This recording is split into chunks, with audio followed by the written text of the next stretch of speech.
Olá, meu nome é Jo Parente, sou psicóloga, filha temporã, neta, mas sobretudo uma super apreciadora do público 50 mais. E eu gostaria hoje de convidar vocês para falar sobre o tema longevidade e bem viver. Vamos lá?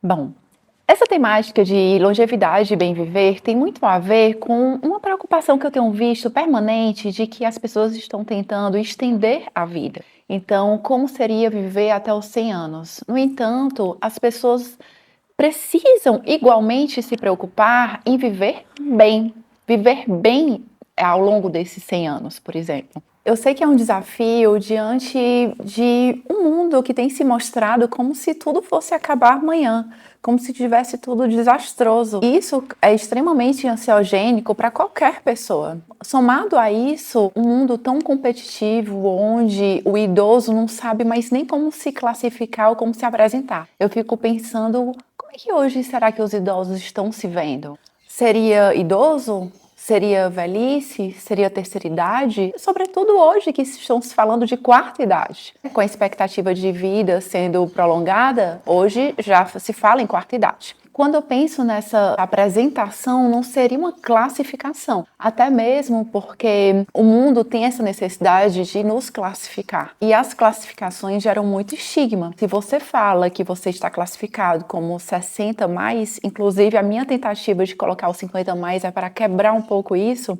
as pessoas já te colocam numa compreensão carregada de estigma. Ou seja, essa pessoa deve ser aposentada ou viúva, não deve produzir mais, deve ter tempo sobrando, como se fosse um problema isso. No entanto, tempo sobrando, vamos lembrar que é um super privilégio. Até mesmo porque vocês que devem ter passado por um momento de produção, de trabalho, devem saber que pouco era o seu tempo livre. Quantas pessoas hoje gostariam de ter tempo livre para produzir coisas novas? Quando as pessoas estão em tempos de trabalho, elas estão praticamente só reproduzindo. O tempo livre te permite criar algo novo. Então, lembre-se que esse momento de aposentadoria, de 50 mais, é um privilégio em relação a ter tempo.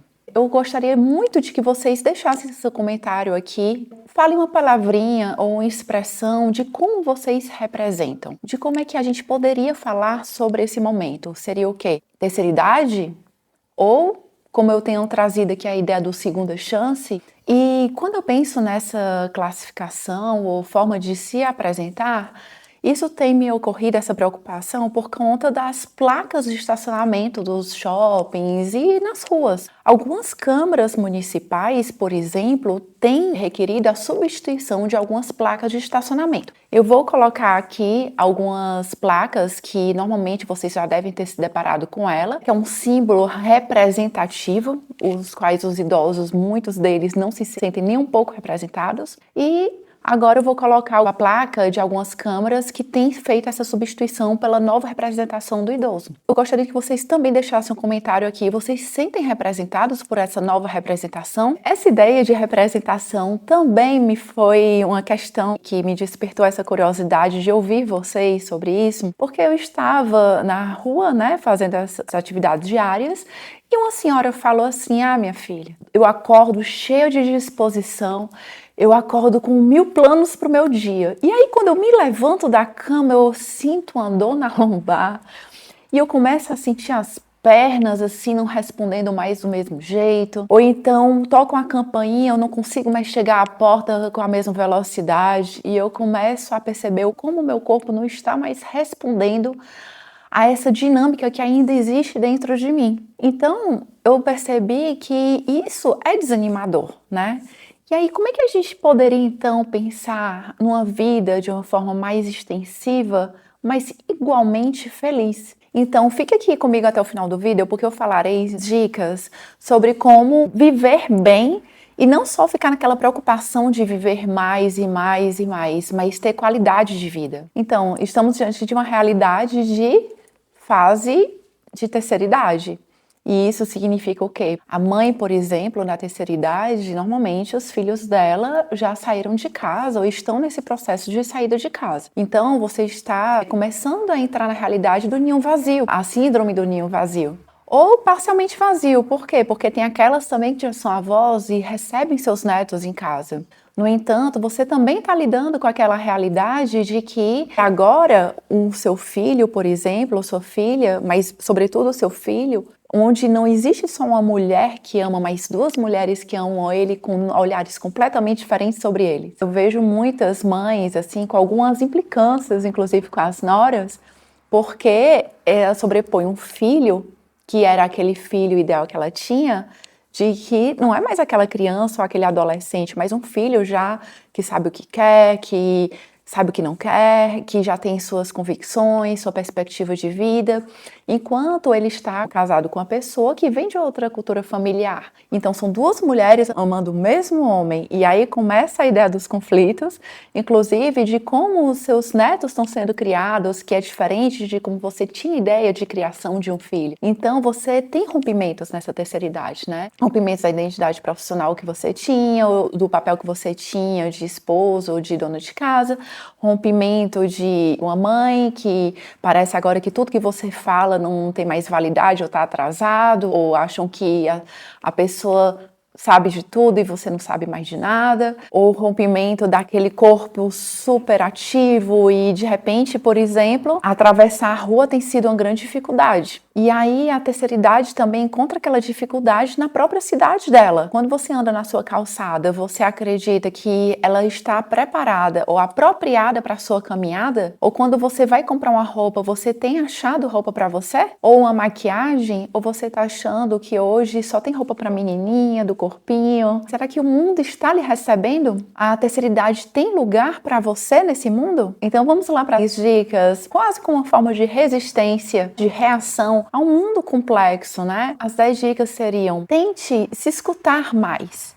Tente rever os seus projetos de vida. Você provavelmente construiu na sua cabeça toda uma ideia de vida para o resto da sua vida. De início, meio, fim. Tente reelaborar o seu projeto de vida de acordo com quem você é hoje, para não transmitir aquela sensação de frustração ou que sua vida deu errado, até mesmo porque nem tudo que sai do roteiro significa que deu errado, apenas saiu de uma forma diferente. Então sua vida não deu errado, saiu diferente do que você planejava. Se escute mais, repense seus projetos e coloque coisas mais realistas diante do que você vive hoje. Não se cobre tanto. Nós temos essa vida para ser vivida. Não é tão justo com você se cobrar tanto e se exigir de você ser quase uma super mulher ou um super homem. É uma linha tênue para a frustração isso. Lembre-se que as redes sociais ficam mostrando aí uma verdade irreal. Lembre-se da terceira, que eu sempre retrago aqui,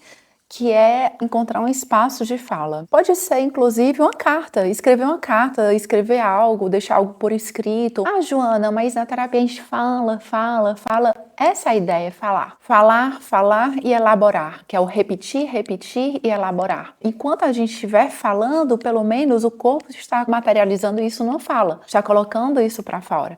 Então, encontre um espaço de fala. Lembre-se que a vida por si só é uma bênção. É uma bênção estar vivo. É uma bênção ter esse tempo livre, por exemplo, nesse momento de aposentadoria. Você pode pensar assim, Joana, mas eu não tenho financeiramente esse orçamento para abrir um espaço de fala ou aderir a um curso ou a uma terapia. Lembre-se que a terapia pode parecer assim, algo mais pesado para o seu orçamento, mas é aquele caro que sai barato no final das contas. Afinal, você pode ter aquela casa que você não está conseguindo se levantar todo dia para usufruir dela, usufruir das suas peças que estão guardadas. Então, a terapia de alguma forma traz um reaproveitamento de tudo que você já tem na sua vida. Eu vou trazer também outra dica para você, que é usar da sua sabedoria, do seu conhecimento, para ser compartilhado de alguma forma. Por exemplo, você sabe fazer aquele pão gostoso. Hoje, eu não encontro mais um pão tão bom no mercado.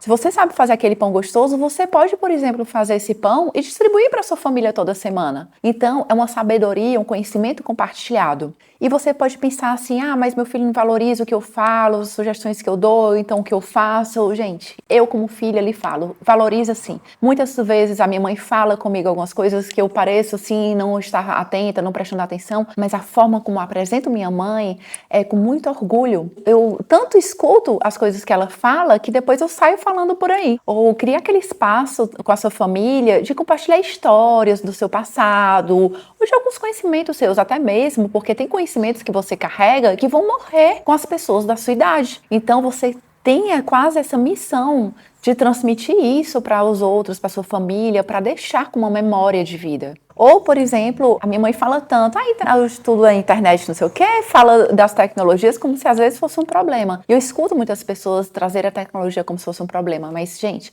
hoje tem o YouTube, você pode ensinar um método de violão ou ensinar alguma coisa que você tem ou desenvolveu ou aprendeu no passado e acha interessante resgatar, usar as redes sociais para ensinar isso. Eu acredito muito que as pessoas gostam muito do sentimento de recomeço. Tem muita gente que adora uma segunda-feira como uma possibilidade de recomeçar, de iniciar uma nova semana. Tem muita gente que entra naquela alegria assim, esfuziante para o ano novo. Tem pessoas que gostam de se mudar, às vezes de casa ou de país, cidade, como uma forma de recomeçar. Aqui a nossa comunidade Segunda Chance traz muito essa ideia de recomeço. Você está vivo e isso é uma riqueza por si só. Então você pode recomeçar. Você teve uma vida construída, mas você também tem a chance agora de perceber assim algumas nuances do seu dia a dia, aqueles microsegundos de felicidade. Tem a vida que a gente constrói como um planejamento e tem também as coisas que vão acontecendo com a gente ao longo do dia, que cabe a você perceber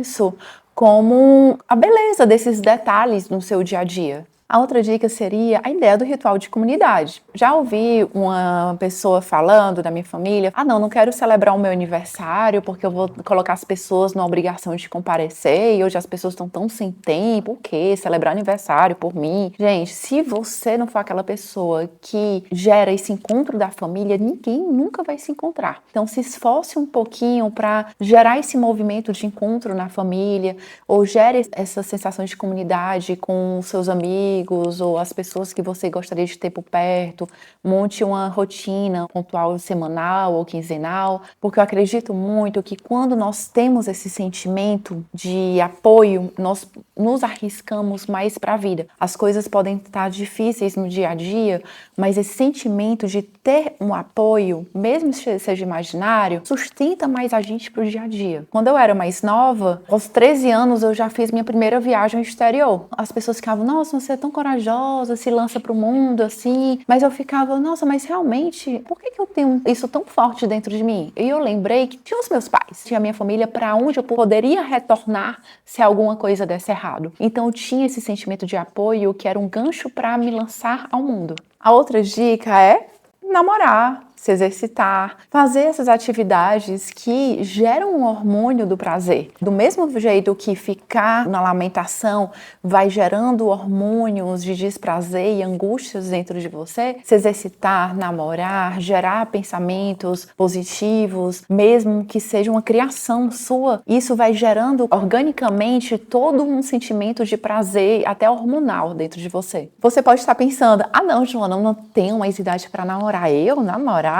Não veja essa ideia como se fosse feia. É como minha mãe uma vez trouxe para mim, minha filha, feio é roubar, feio é falar mal dos outros, isso é feio. Não é feio mostrar-se como uma mulher bonita, como uma mulher cheia de ideias, de coisas a serem compartilhadas, de querer trocar uma ideia com a pessoa, assistir um filme, participar de um jantar com a pessoa.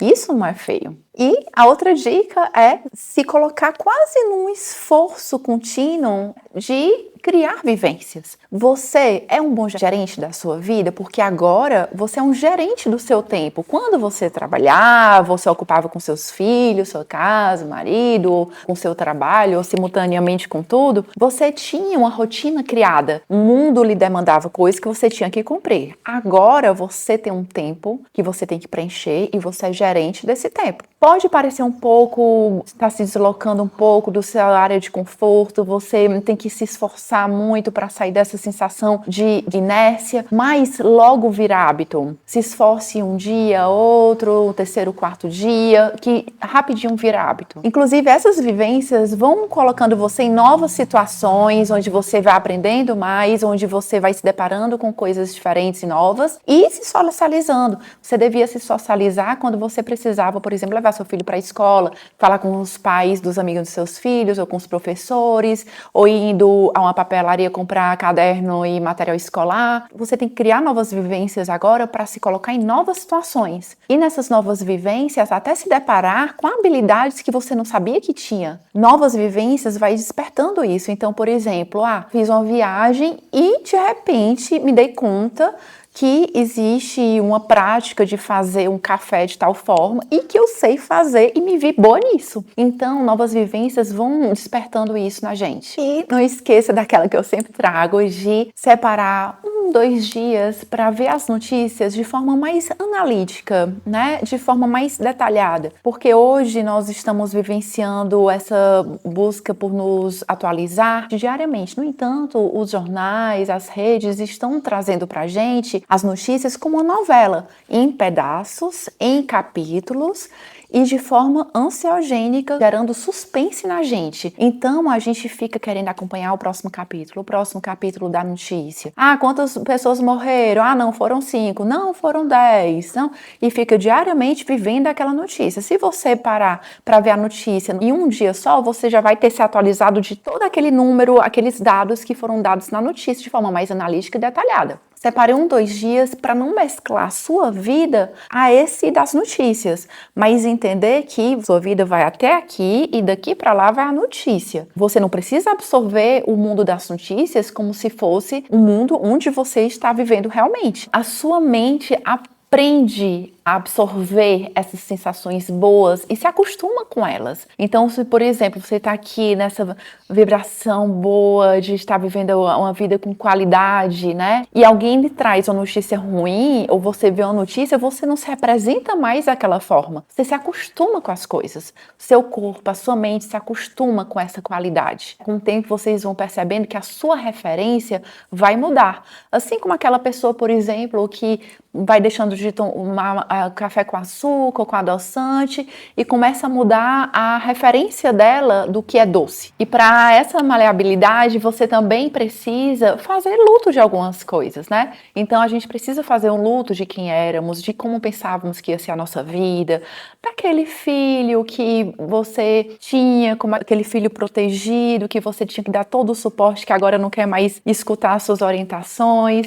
A gente tem que fechar alguns ciclos da nossa vida e se perceber em novas situações, em refazer um projeto de vida. Vamos trabalhar para esse fechamento de ciclos e reabrir um próximo, porque você tem algo fantástico nas suas mãos, que é uma segunda chance. Não existe legado maior que você pode deixar na sua vida do que viver essa segunda chance de forma fantástica, que pode ser criada por você e só depende de você. Então, gente, não se esqueça de dar o seu like, de compartilhar esse vídeo com aqueles que poderiam agregar nossa comunidade, aquelas pessoas que estão precisando ouvir um pouco disso, de como atribuir mais qualidade para suas vidas, e procure viver aquela vida buscando não só essa longevidade, mas o bem-estar, o bem viver. Eu tenho acompanhado os comentários de vocês, continue compartilhando aqui as suas experiências nos comentários e até o próximo vídeo.